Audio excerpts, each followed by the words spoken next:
dunga fa asorali kara kabagui mo de be mretin to ku boro du kuna ka tu ko kasula te ni kuma na doro buti itakata boro du kuna ta umu be pega marfata comme u marolo bu représenter ina fo arambo ta Niger ta mais Mali te do la amwala ini no est appelé fin flat de tout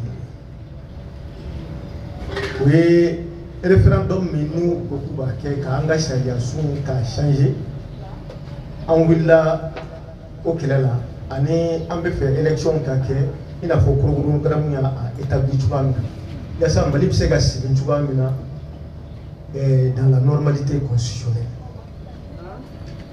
mais anyaba la sorasi no munumbe bi jamana nyafi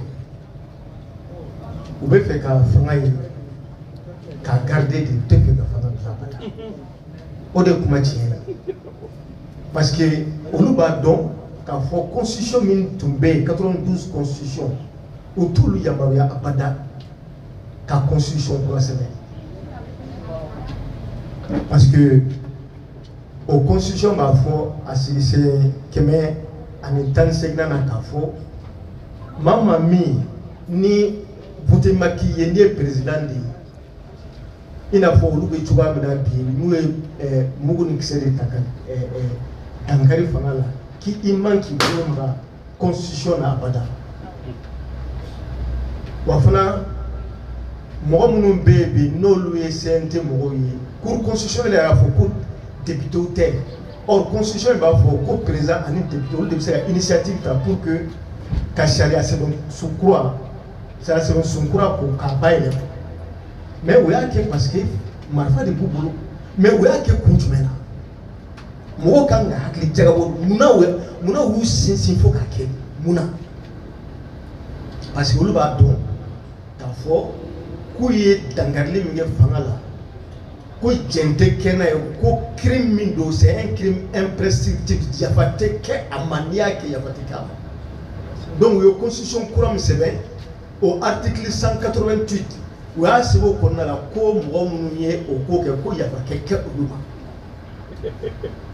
donc pour y a donné l'eau au clair tout ni ou quand mon bibou et réseau catafo qu'on y constitution croix qu'on y au blala 5 ans comme contraire blala 0 de là donc qu'on se met au se minte au constitution croyé qu'on se met un bébé qu'on là ko Assimi Bese qui présente qui est président kasoro oye kalonde oye wuladi femimbe toujours no obé constitution à toi dit transition régie c'est la charte les chartes binadron transition bébé transition consémero te dore faut les chartes c'est la charte qui régit la constitution et la transition constitution pour un bébé Dieu a sévéré à Kona la CNT. CNT ta kono. Constitution quoi baby. La transition ta kona là. Donc nous bamba aux constitution quoi des cas. Donc nous bedou dans l'illégalité totale. C'est-à-dire bamba au fou tout la fois. Légalement. Bamba au fou. Charte droit bamba roye. Bon au charte fana ba fort à article 9 kona là. Ko présent ko mo mi nibe transition nyamgoya là. Qui sait qu'à présenter président, qui sait qu'à présenter élection fouille la mime dans ce qui est traditionnel. Et puis quand il y a le match au tout là, il faut l'expérimenter. C'est sans modification, c'est la modifier. Donc vous pouvez fou de l'année Assimi présenté à bas présenter Sharia Soso du Cornal. Sharia Soso. Comme il y a une constitution pour la tatoum dans Sharia Soso Cornal. Au terme de Kaboui, quand il faut qu'on nous donne Mali quelle est là?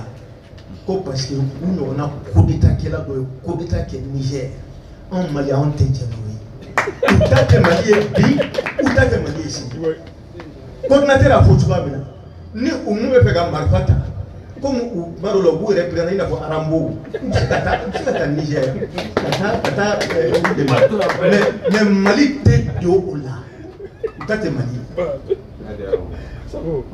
Donc, on me fait fana. C'est là où on a un lame. On est des façons d'homme d'agi. On peut m'y faire. Oui, on a. C'est maintenant. Après, c'est que si tu vas maintenant.